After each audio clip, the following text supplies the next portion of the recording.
Good morning, students. I am Ashok Kumar Agarwal, Academic Counselor IGNOU.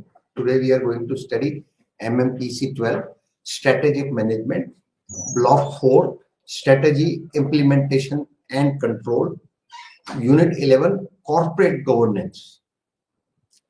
The concept of corporate governance emerged with the increasing complexities and expansion of the corporate sector. It represents the set of systems, principles, and processes by which companies are directed and controlled. Its objective is to ensure corporate success and economic growth while safeguarding the interest of all stakeholders, including shareholders, management, customers, suppliers, financiers, government, and the community. Corporate governance encompasses two major aspects: internal governance, structure of the board. Now, for example, we take the example of a bank. You see, the highest post in the bank is CEO, that is CMD. And after that, executive director is there. And then after that, general managers are there. After that, deputy general managers are there. After that, assistant general managers are there. Then chief managers are there. Then senior managers are there. And then managers are there. So this is, you see, the chain. And a officer, a person who joined as an officer in the bank, he can rise up to the general manager. This executive director and chairman and managing directors are appointed by the government Ministry of Banking in nationalized bank, in government banks. Now, internal governance structure of the board, rules of management, internal control mechanisms, and performance measures. External governance, relationship with shareholders, government regulations, market expectations, and social responsibility.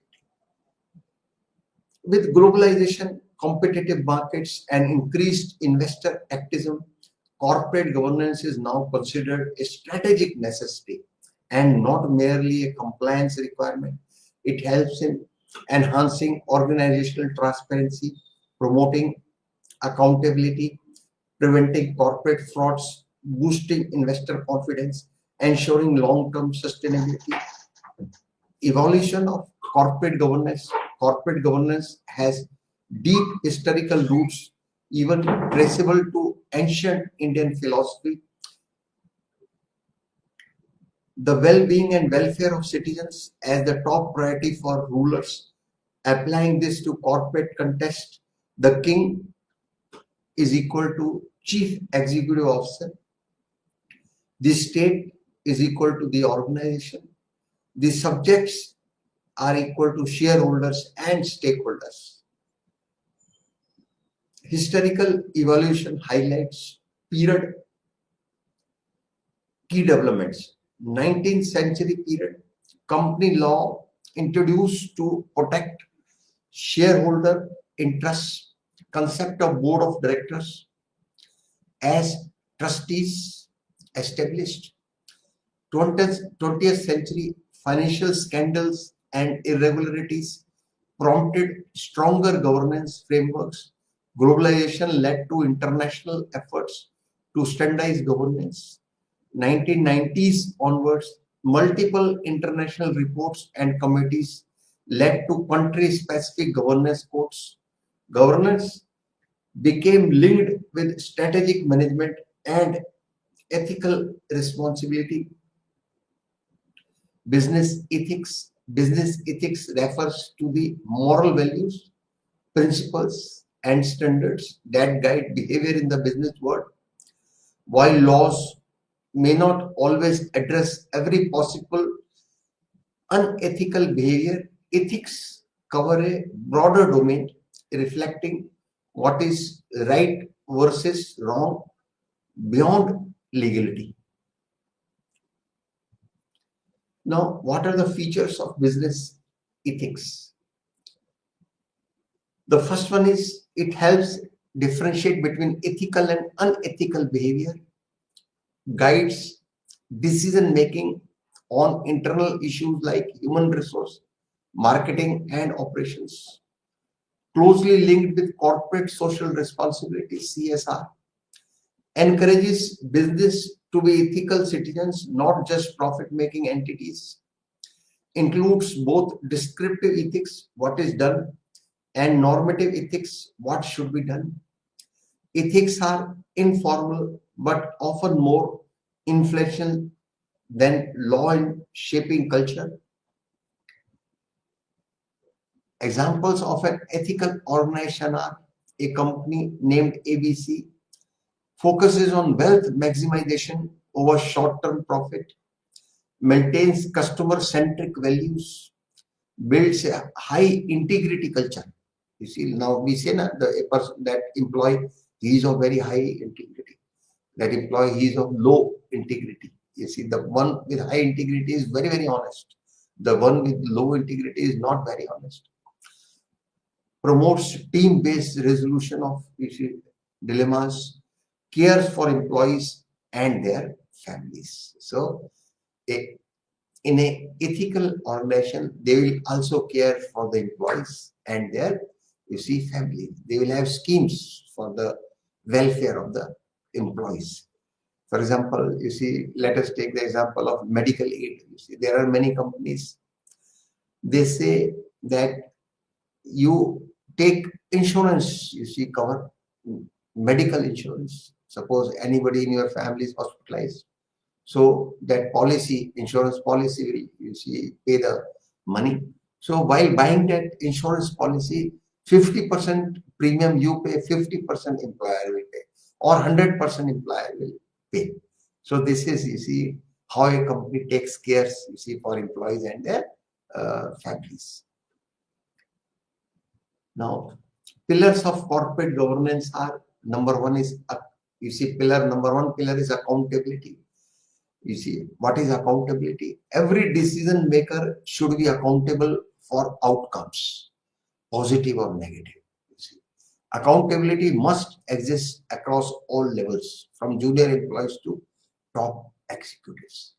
For example, in a bank, they have, sanctioned 100 crore, suppose, loan, 50 crore loan, 25 crore loan, and that has become bad. That has become non-performing, asset. The company is not doing well. Now they will, bank will see that those officers who have sanctioned the loan, were they negligent in any, did they not follow all the rules of the bank? Is there any, negligence on their part? Then when amount was disbursed to that company, the officer who disbursed the, loan, did he follow all the, rules and regulations of the bank?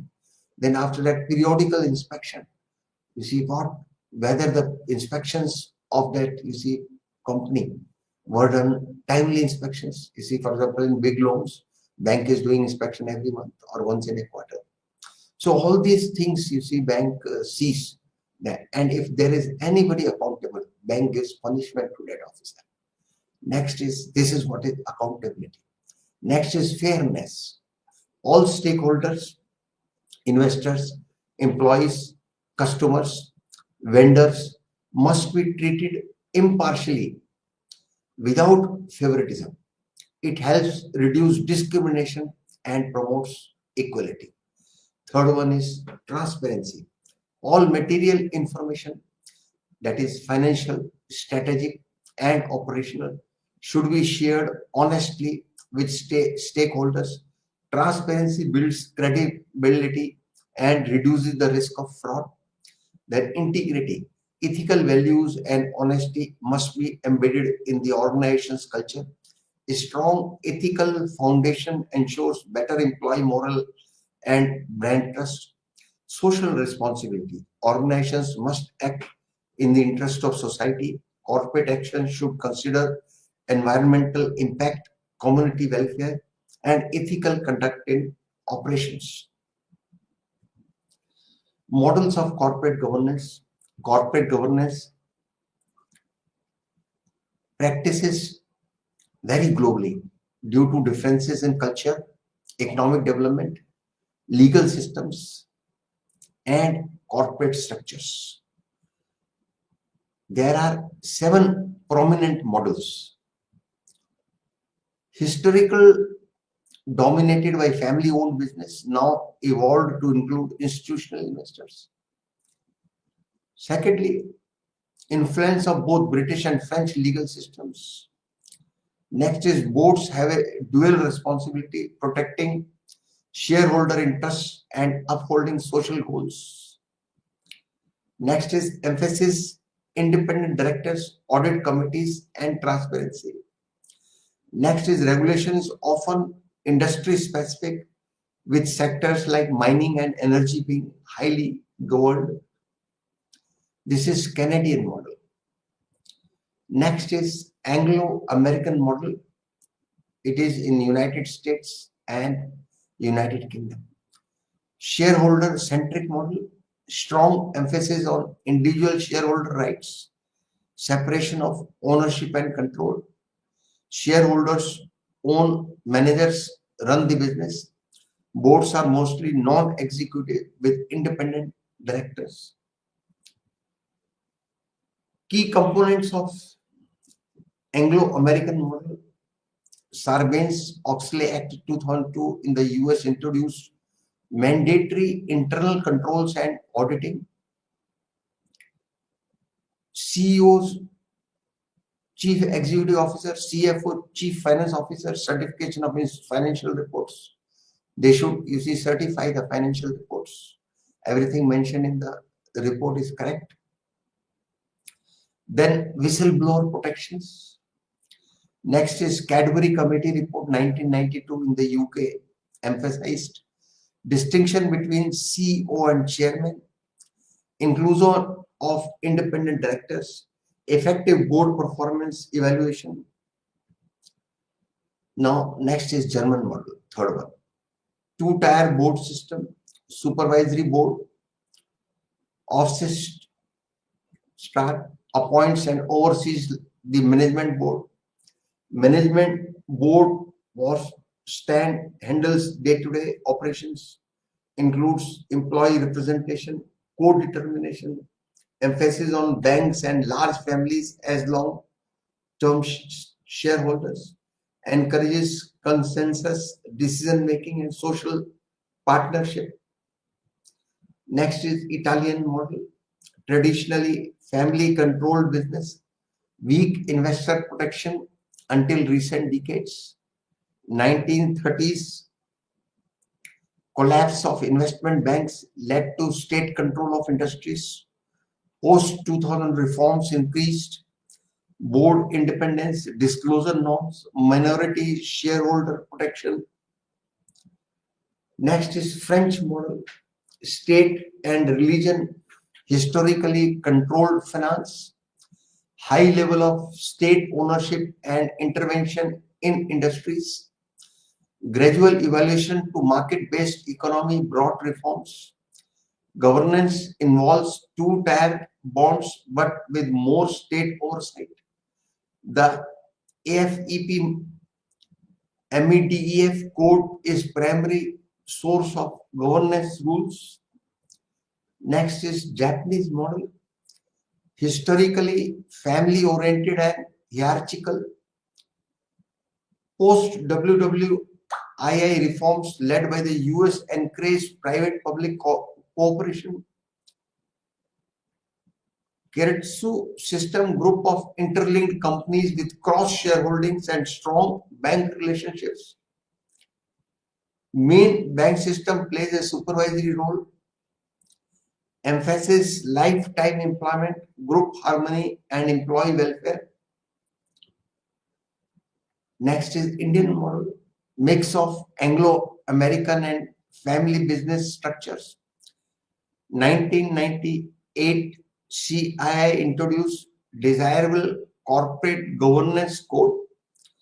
Major reforms, SEBI's Clause 49 2003, mandatory board committees, independent directors, Companies Act 2013, CSR, women directors, audit committees, you see, whistleblower protection, performance evaluation, risk management committees. Now, next is corporate governance, and strategy. Corporate governance and business strategy are interdependent. Governance forms the framework within which strategic decisions are made. Governance defines rules and responsibilities for strategic roles, encourages long-term value creation over short-term profits, ensures stakeholder interests are eligible with strategic goals, reduces risk of unethical decisions or fraud, facilitates effective succession planning and performance monitoring. Challenges of corporate governance are, despite having strong frameworks, several practical challenges hinder the effective implementation of corporate governance. Robust values, ethical leadership, and stringent enforcement are required to mitigate these challenges. What are the challenges? You see, challenges and their description. First challenge is board appointments. Influence of promoters leads to biased or non-meritocratic appointments. Director evaluation. Description is lack of objective systems to measure board performance. Appointment removal of independent directors. Description is often manipulated by majority stakeholders. The next challenge is lack of stakeholder focus. Description is excessive focus on shareholders may ignore employees, community, and environment. Next challenge is transparency failures. The description is hidden transactions, misstatements in financial reports. The next challenge is internal conflicts, you see, which are very bad. You see, description is power struggles lead to delays and unethical practices like bribery. Next challenge is mistrust and reputation loss. The description is once lost, stakeholder trust is hard to regain. Next challenge is promoter interference. The description is promoters placing self-interest above company welfare is a persistent concern. Now, corporate governance has, evolved from ancient ethical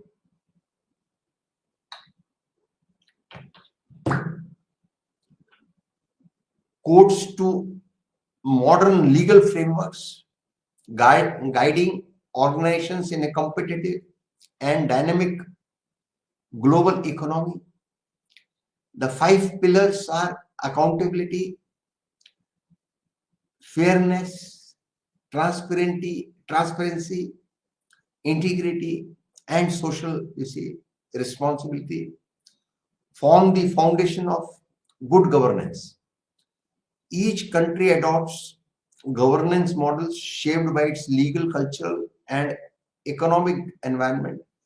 However, challenges in implementation continue, making it essential to integrate corporate governance deeply with organization strategy and ethics for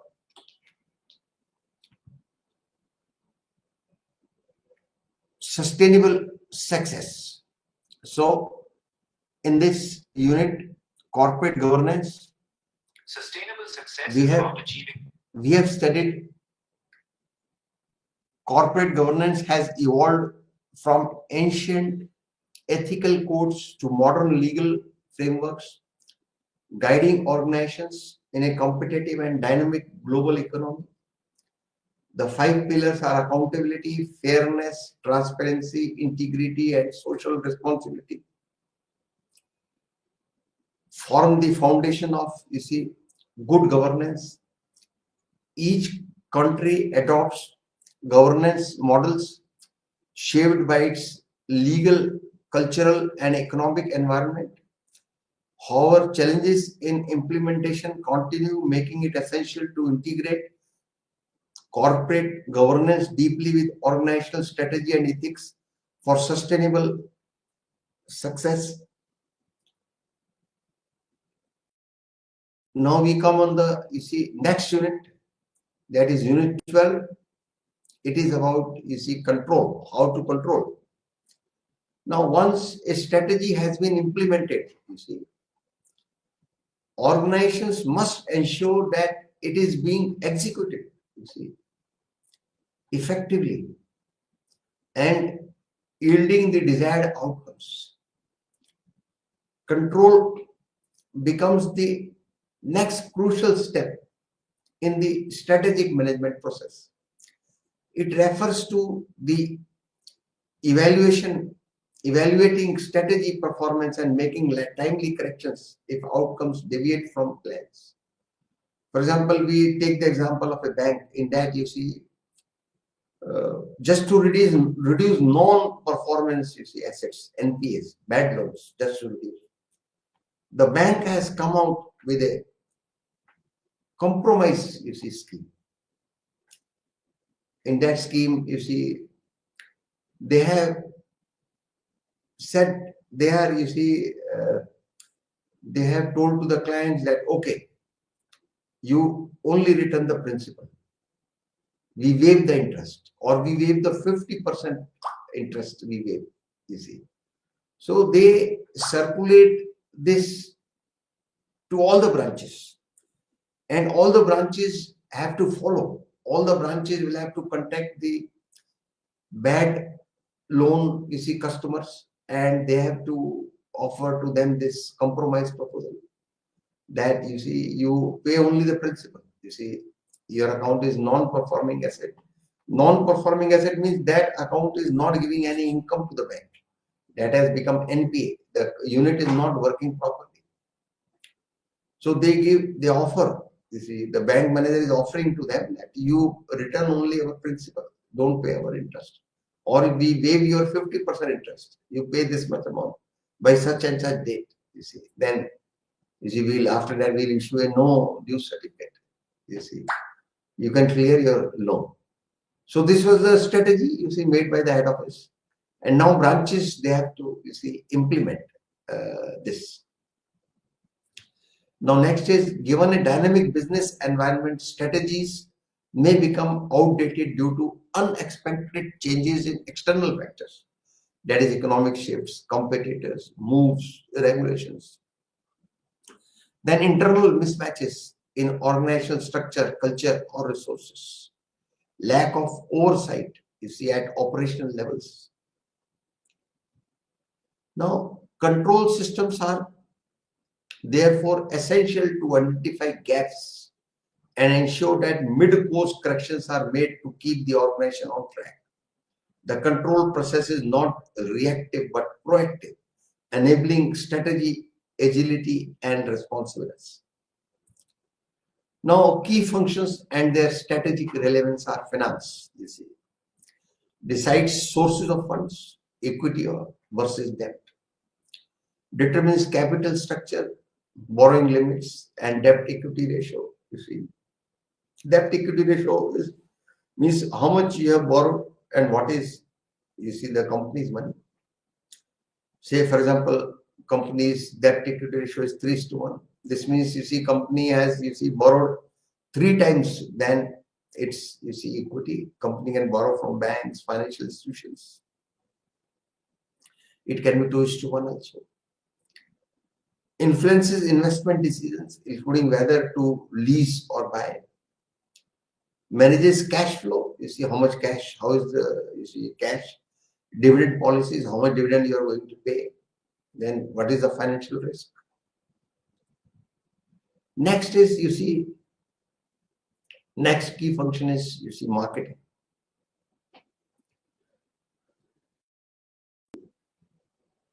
Deals with the 4 P's. Number 1 is product. Number 2 is price. Number 3 is place, you see. And number 4 is promotion. Sets policies on product lines, branding, and quality. Distribution channels, retailers, direct selling. Promotional strategies, you see, advertising, media. Pricing strategies, you see, penetration, premium, you see, competitive. Now, for example, a bank, will take again the example of the bank, you know. Now, they are celebrating, suppose they celebrate one particular month, that is car loans, car loan mela. In that, you see, suppose they are charging the rate of interest 9, in that they say that we'll charge, you see, those people who borrowed, taken car loan in this particular month will take interest. We reduce the interest by point, you see, 30. Instead of 9, we'll charge 8.30, you see. And then any proposal, if any bank branch makes any proposal, they charge proposal making charges, proposal processing charges, they call it. So they say that if in this particular, you see, month, if you take the car loan, we will not take proposal processing charges. It is going to be zero. So this is a marketing strategy. You see, by this they are, you see, attracting customers, because customers are getting benefited. They have to, their interest rate is reduced by 0.5 in the entire, you see, period. Say for the car loan is for 7 years, and they will charge, the bank will charge, you see, 8.5% instead of 9%. Then they will not have to give proposal processing, you see, charges. Now again, third we come, you see, production. Third key function is production and operations. Now,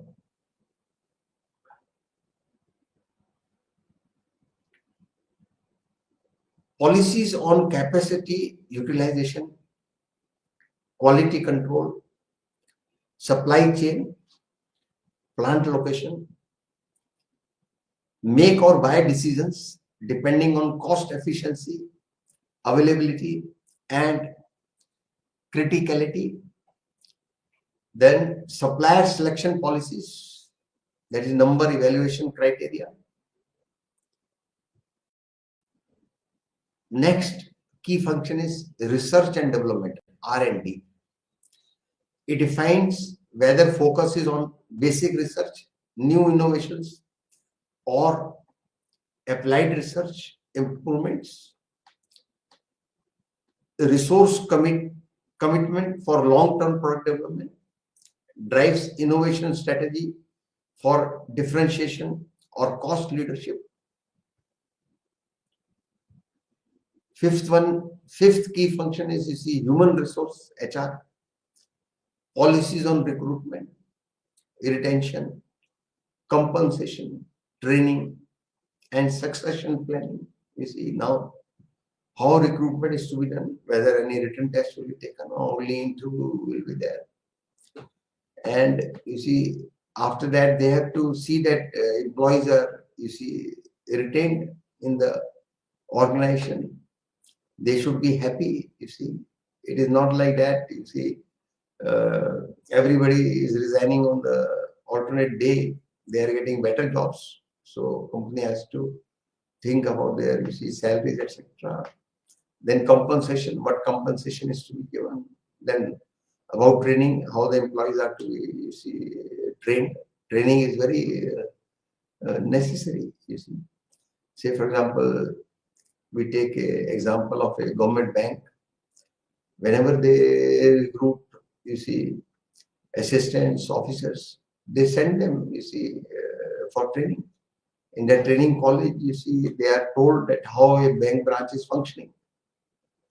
Next is strategies for managing surplus staff. If suppose staff is surplus, then how that staff should be used, especially during turnaround or retrenchment, you see. Now, we take the example of a bank, you see, computerization is there in banks. Now, people are not coming to the branches. They are doing entire banking from their mobile phone. If they want to make any payment, electricity bill payment, they do it with mobile. Their account is debited to the, their amount is debited and money goes to the, you see, this electricity, you see, company. Similarly, telephone company money will go and their account will be debited. And for withdrawing money, they are keeping ATM with them. Whenever they need cash, they can withdraw from ATM. So hardly anybody is going to the, you see, branches. People are doing online banking. So now, if the branch is, excess staff is there in the branch, no, branch should use those staff for recovery. for selling loan products, say car loan, housing loan, credit card, personal loan. All these loans, you see, banks should use the staff for selling these products. Next is alignment of organizational culture with strategy. So, strategic control process. Strategic control ensures that the implemented strategy achieves the planned objectives. You see. Now, we took the example of that strategy that, you see, bank should offer compromise, you see, proposal. Any bad loan is there, so bank should offer a compromise to the customer. And if suppose the customer, you see, agrees with that, so he pays the money to the bank and his loan account is closed. So this is the result of that strategy. It involves continuous monitoring, you see, evaluating outcomes and taking corrective, you see, actions. Next is phases of strategic control. What are the phases?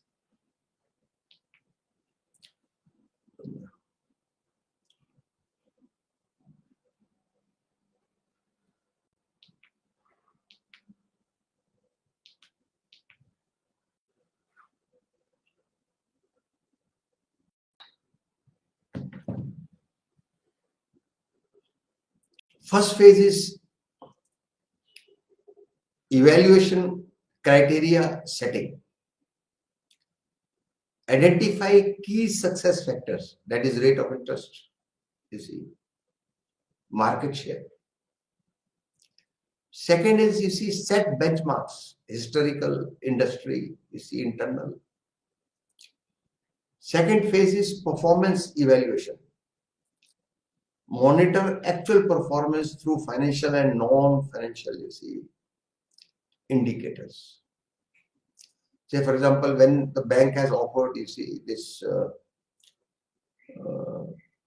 compromise proposal, and that particular month they have said that in this month you customers can, you see, file applications.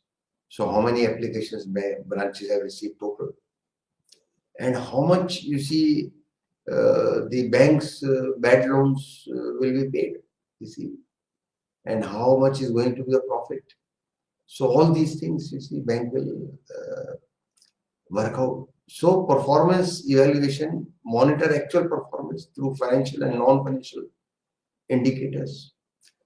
Similarly, you see, about this car loan mela in that particular month. So how many applications, you see, bank has received, branches have received total. You see, as a bank as a whole, how many total applications are, you see, received. How many loans have been disbursed, you see. So next is control methods. Next phase is control methods. Compare actual versus expected results, you see. What are the actual results? And when strategy was made, how much it was expected. Identify deviations and causes. Take corrective actions or revise strategy, you see, if needed. Now, types of evaluation. Quantitative evaluation. It is based on ratios and data. ROI, ROE, sales growth. We'll compare the sales of 3-4 years, past 3-4 years, you see. Then helps in comparing performance over time or against competitors. In that particular, you see, industry, the competitors, what are their sales and what are our sales? So we compare. And if our sales is less, why our sale is less than our competitor's sale? What are the reasons? Next is, you see, qualitative evaluation. It focuses on internal alignment, resource fit, and consistency. Answers strategic questions Is the strategy realistic? What was our strategy? Was that realistic? Are resources aligned? Is risk appropriately balanced?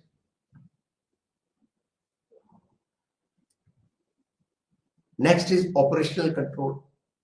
These are routine control mechanisms used to ensure that short-term activities support strategic goals. Now, what are the key methods?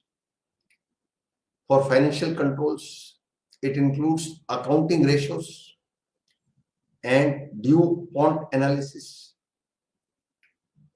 Used for performance tracking, that is profitability ratios, you see, liquidity ratios, asset utilization ratios.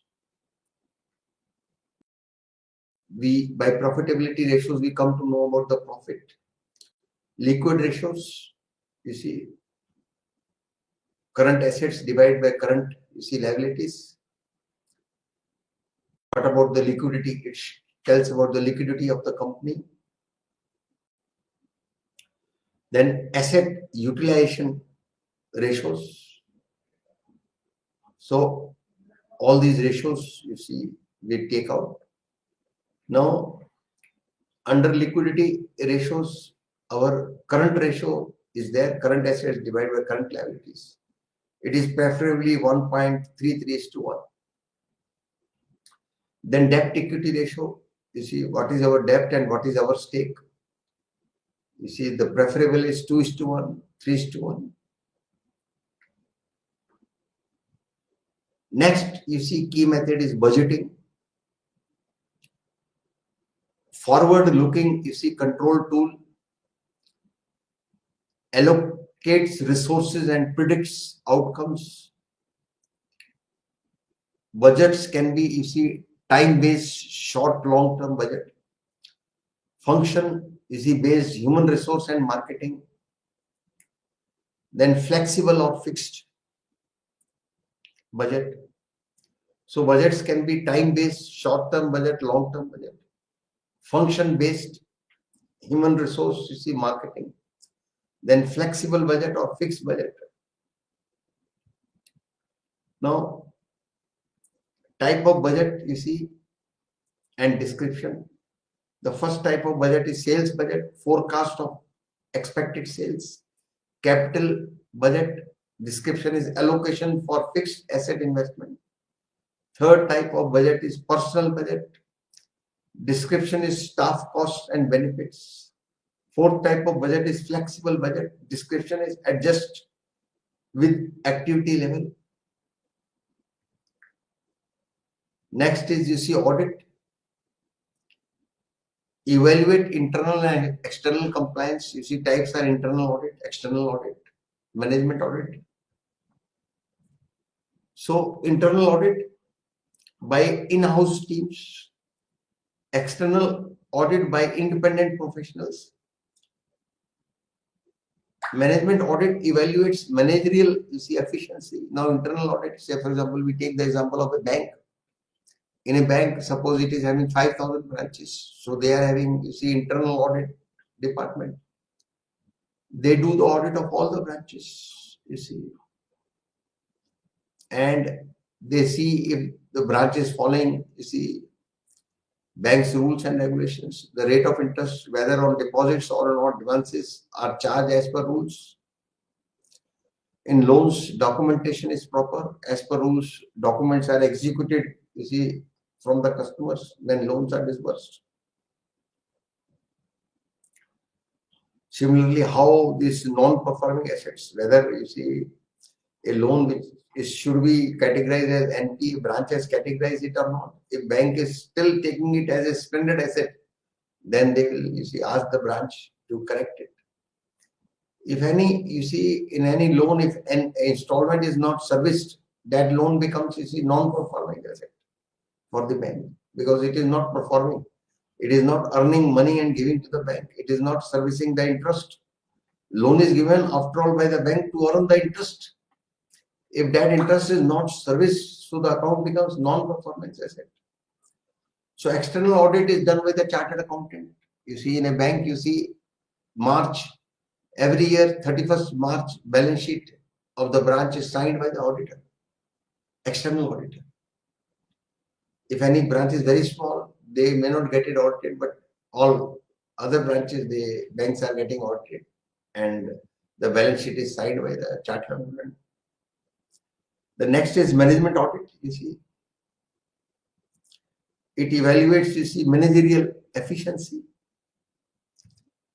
Now, next is time-related controls. You see, PERT, program evaluation and review technique, and CPM, critical path, you see, method used in project planning.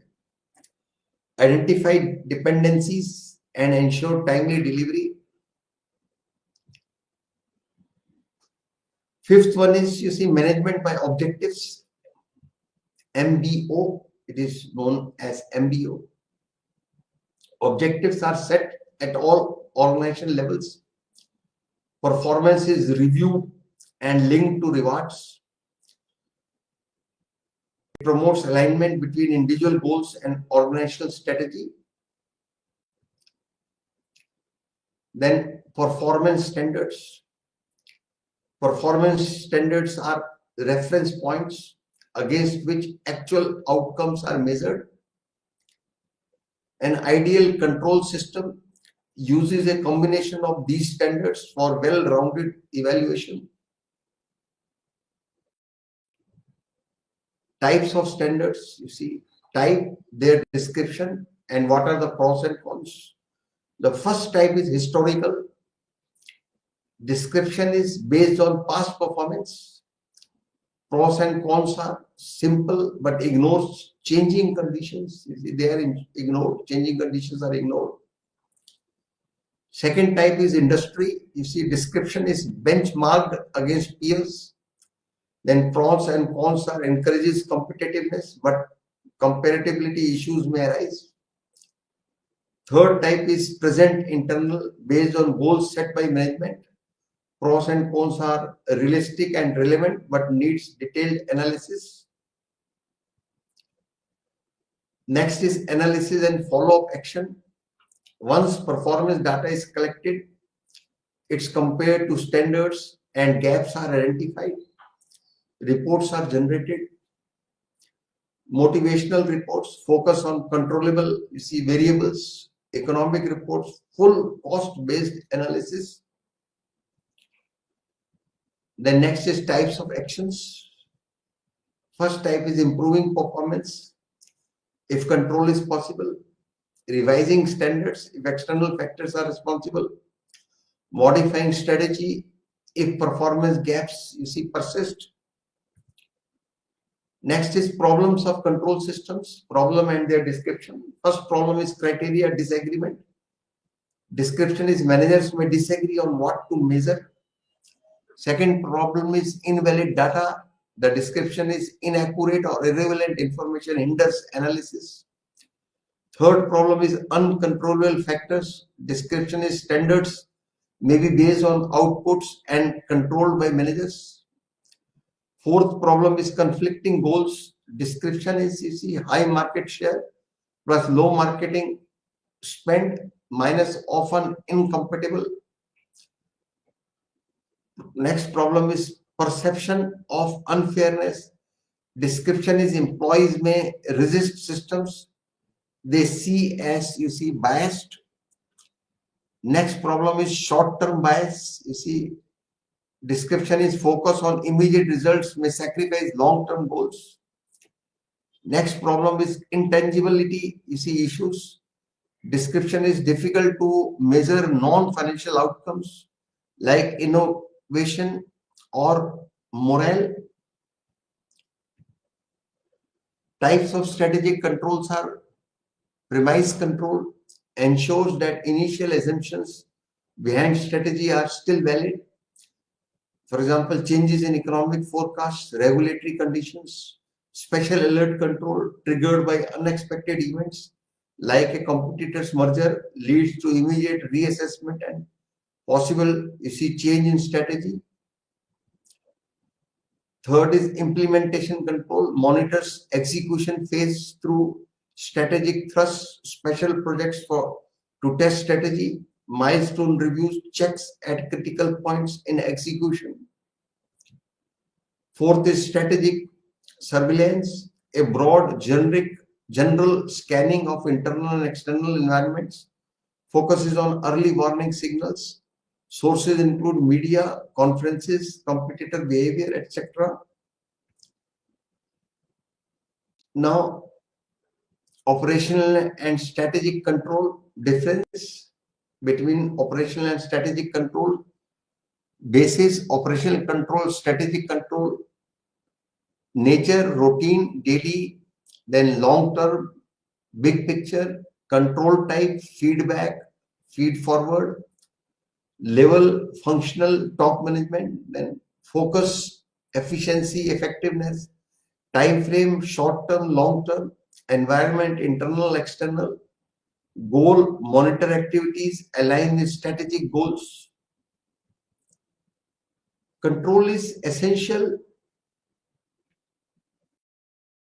for ensuring strategic effectiveness. It provides feedback loops, corrects deviations, and even facilitates strategy revision or replacement. An effective control system links individual performance to strategic objectives, differentiates between controllable and uncontrollable variables, avoids premature abandonment of strategy, and evaluates over a reasonable time. In dynamic environments, the control system must be adaptive, real time, and integrated across all functions. Now we come on the, unit 13, that is evaluation. Evaluation is the final and crucial phase of the strategic management process.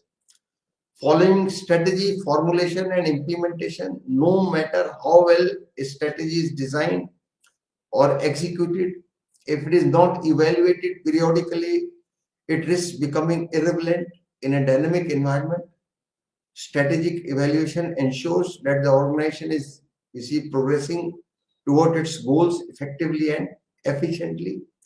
We took the two examples in the bank, about one car loan. Particular month car loan mela, bank is reducing the rate of interest on car loan is slightly reduced, and then no proposal processing charges are levied. So this was a strategy. Then how much business bank got. Then third one is, how much is the profit. So this periodically we have to, measure. Similarly, this, bad loans, compromise offer given to the customers for bad loans. Bank is ready to waive their interest, say 50% interest or 100% interest. So how many, customers took the advantage, and what is the profit, of the bank? Because when that particular account was NPA, they were not paying any installment, So it was a, bank will have to make a provision for such, assets in the balance sheet. So evaluation is the final and crucial phase of the strategic management process. Following strategy formulation and implementation, no matter how well a strategy is designed or executed, if it is not evaluated, evaluation should be done periodically, it risks becoming irrelevant in a dynamic environment. Strategic evaluation ensures that the organization is progressing forward its goals effectively and efficiently. It also provides feedback for corrective actions, performance improvements, and potential strategy realignment. The process must account for not only quantitative outcomes but also qualitative factors like human resources, external conditions, and market competitiveness. Process of evaluation, setting key success factors and performance measures. These include both financial and non-financial metrics such as market share, rate of interest, product quality, or customer retention. Measuring actual performance, information is collected using internal reports, management information system, benchmarking and external marketing data, comparison with standards, actual performance is compared against historical performance, industry benchmarks, internal goals, corrective actions. If deviations exist, they are addressed through tactical changes, that is increased promotion, cost cutting, strategic changes, that is withdrawal from markets, divestment. Now, efficiency versus effectiveness. Concept and definition. Efficiency. Concept definition is using fewer resources for the same output input. Effectiveness, degree to which strategic objectives are met, outcome alignment. While efficiency is easier to measure, quantitative, effectiveness requires qualitative judgment. Business portfolio analysis.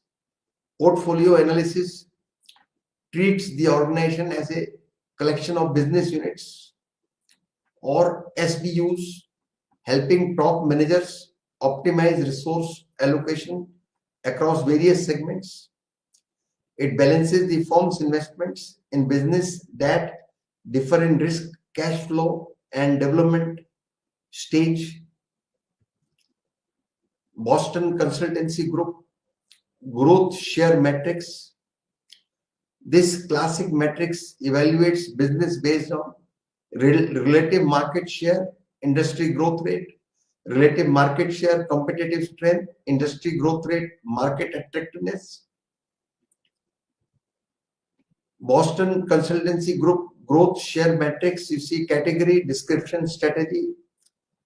First category is stars, description is high market share and high growth. Strategy is invest to maintain position. Second category is cash flows, description is high share and low growth. Strategy is milk profits to fund others. Third category is question marks, description is low share and high growth. Strategy is invest selectively or divest. Fourth category is dogs, description is low share and low growth. Strategy is divest or harvest. Boston Consultancy Group growth share mix, strategic implications are use cash cows to fund stars. Question marks are investment decisions, avoid over investing in dogs. Limitations are market share alone may not reflect strength. Industry growth is not equal to profitability. Ignores human organizational synergy. Does not consider the experience curve. McKinsey strategic business planning grid improves upon Boston Consultancy Group by using multi-factor scoring. Axes are industry attractiveness. Vertical factors are market size, profitability, growth, competition, social factors. Axes are competitive position. Horizontal factors are market share, brand image, quality, research and development, workforce.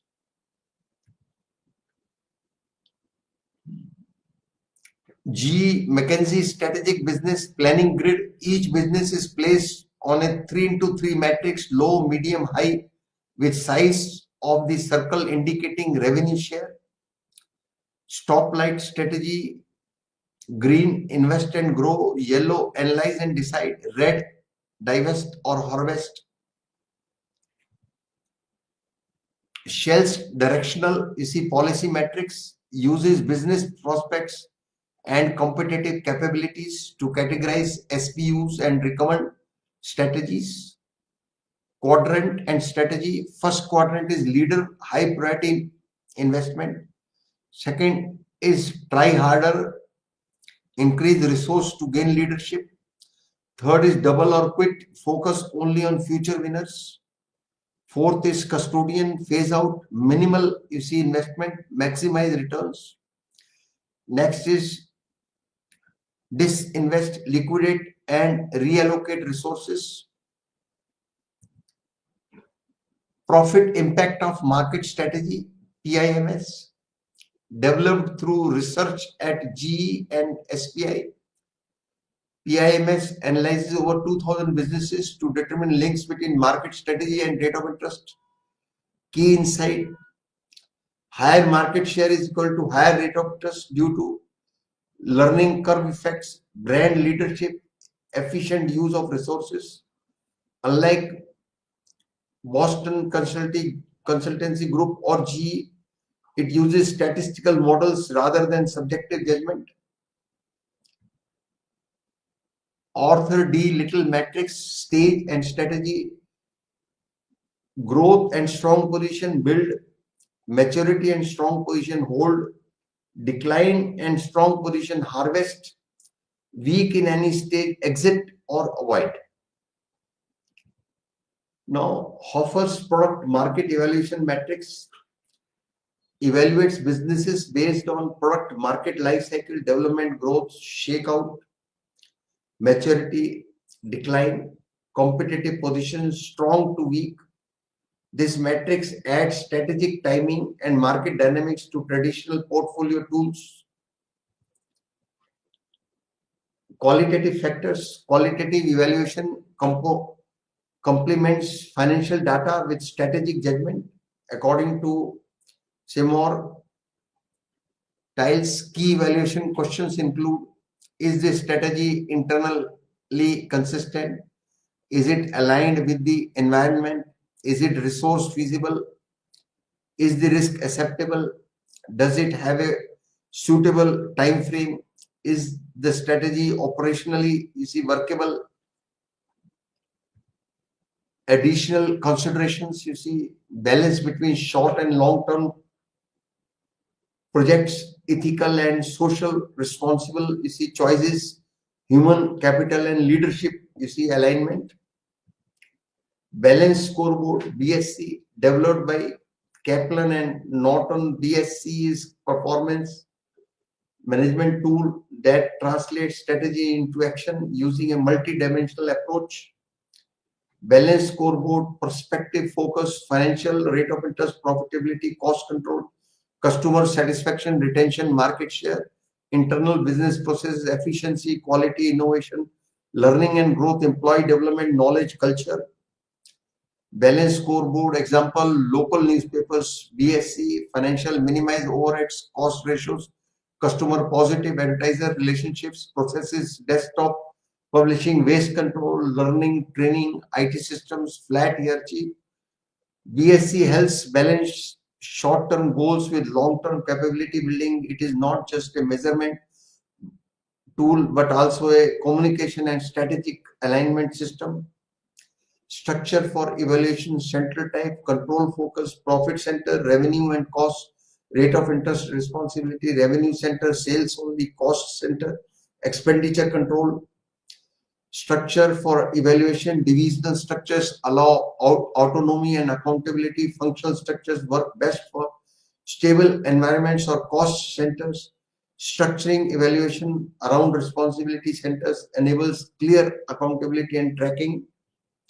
Multi-business evaluation system: large firms with many SBUs face challenges like transfer pricing issues, selling internal components between decisions, conflict between division level optimization versus corporate level profitability. Lack of open market pricing can distort internal evaluation. Multi-business evaluation system: top management intervention may be required when internal transfer pricing hurts company-wide profitability. Inter-divisional sourcing conflicts arise. Evaluation system must thus account for fair allocation of margins, avoidance of internal cannibalization, overall organizational performance, not siloed success. Characteristics of an effective evaluation strategy are: to be effective, the evaluation system must be economical, provide timely and relevant information, be balanced, align with organizational goals, present a true and fair view of performance. Additional good practices are be adaptable to firm size and complexity, blend quantitative and qualitative indicators, encourage learning and improvement, not just fault finding, include external benchmarking. So evaluation ensures that the implementation strategy is working as intended. It involves both objective measures, financial ratios, BCG matrices, etc., and subjective judgment, leadership element, risk analysis, etc. Portfolio analysis helps optimize resources, while tools like BSC align strategic goals across all departments. For large organizations, structure and transfer pricing mechanisms are essential for fair and effective evaluation. So students, we are closing the session. Thank you very much.